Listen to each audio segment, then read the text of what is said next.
I wanted to talk to you guys about some lessons and mistakes we learned from placing over 150 creative strategists. So as I said before, 90% of the problems are usually system problems, and what we noticed is that you can find the 10 out of 10 creative strategist, but if you drop this person inside a 6 out of 10 creative system, that person gets outperformed by a 6 out of 10 creative strategist in a 10 out of 10 creative system.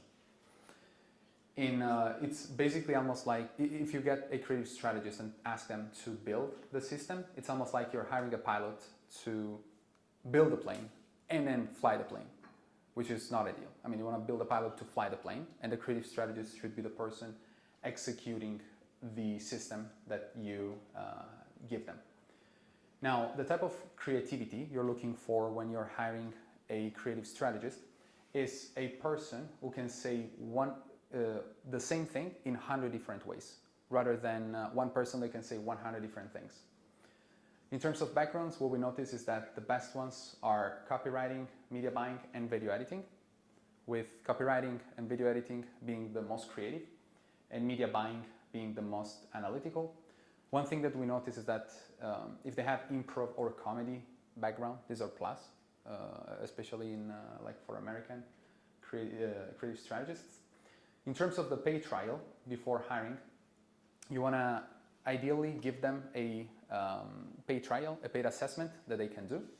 And this paid assessment is not always possible because right now creative strategists are hot in the market. So if you have a good creative strategist in front of you, sometimes it's just going to take way too long to finish the pay trial, and they end up talking to other companies and it gets snatched by another one.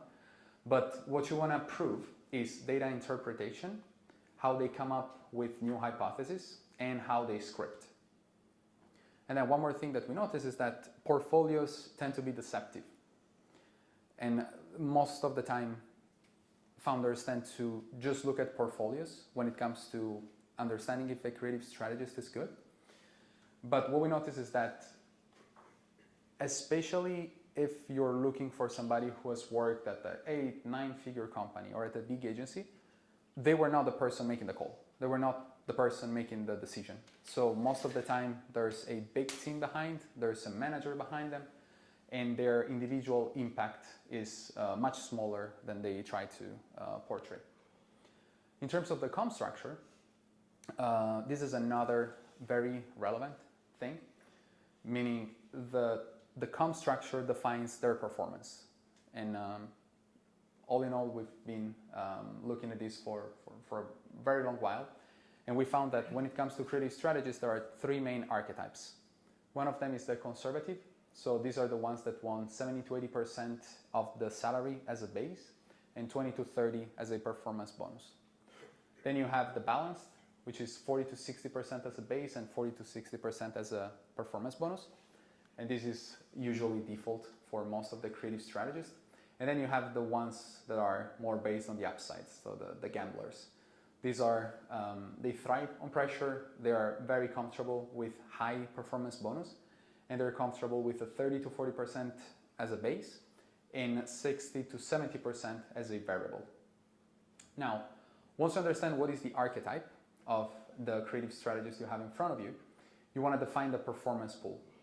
We work on performance pools because it's not ideal to give them an uncapped option, an uncapped performance bonus, because it messes up their expectations. Now, we have a fixed monthly variable budget, which is usually tied to 2 to 3 metrics. We want to keep it easy to track and hard to debate, because otherwise, first of the month, there's going to be a lot of drama, and we don't want that. So we want to keep it easy to track and hard to debate.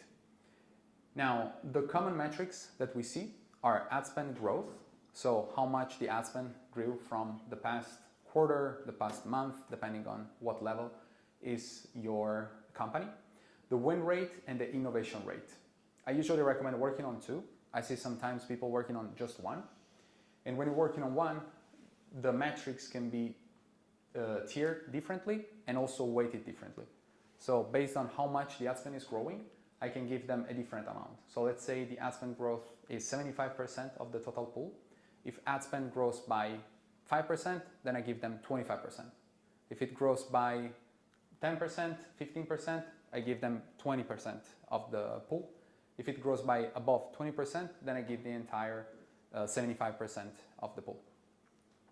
And then the win rate, in this case, if we want to motivate the ad spend growth as a main metric, the win rate is the next one. It's less important, but it's still important.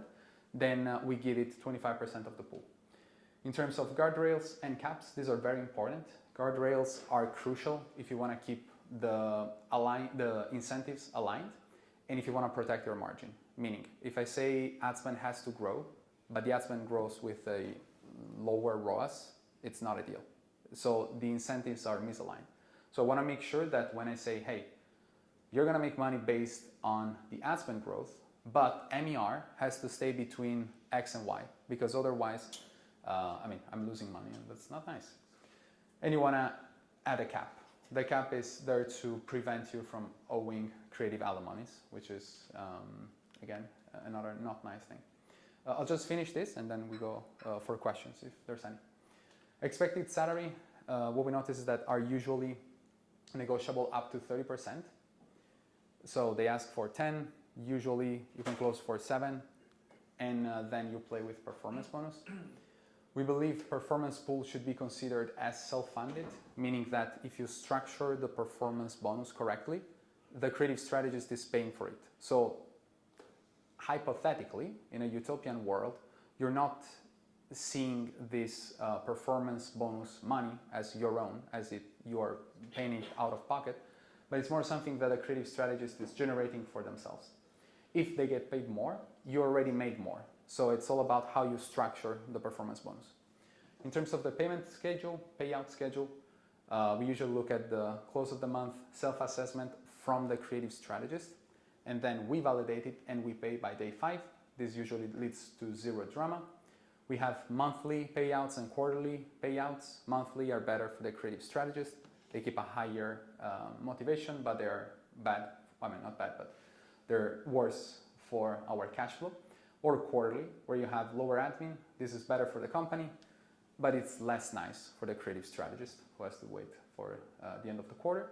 And then as a final rule, the bigger the bonus you pay, the happier you should be. And you can really go wild in terms of how you structure the performance bonus and how you can come up with creative solutions to pay the creative strategist more. Any questions?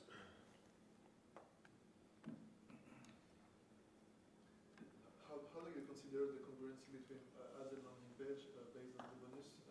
Does the creative strategist is involved in the landing pages and conversion aspect of the brand? Yeah, definitely. So you want to hear them. If there's a clear winner in terms of audience angle, as we talked about earlier, you want to make the landing page relevant to that audience with that angle as well. Obviously, you don't do it immediately because otherwise it's a mess. But as you're scaling the budget and if you're spending a lot of money on that, then it absolutely makes sense. And the creative strategist should be the one adding their thoughts to that landing page and how to make it relevant, for sure. Did you think that putting competition between two creative strategists in the same brand is a good thing? 100%. Yeah. Especially if you are at the pod level where you have different pods, you can do healthy competitions between pods as well. So for sure. Especially if there are pods, then it becomes some sort of a team thing, and then everybody's motivated. Absolutely. Yeah.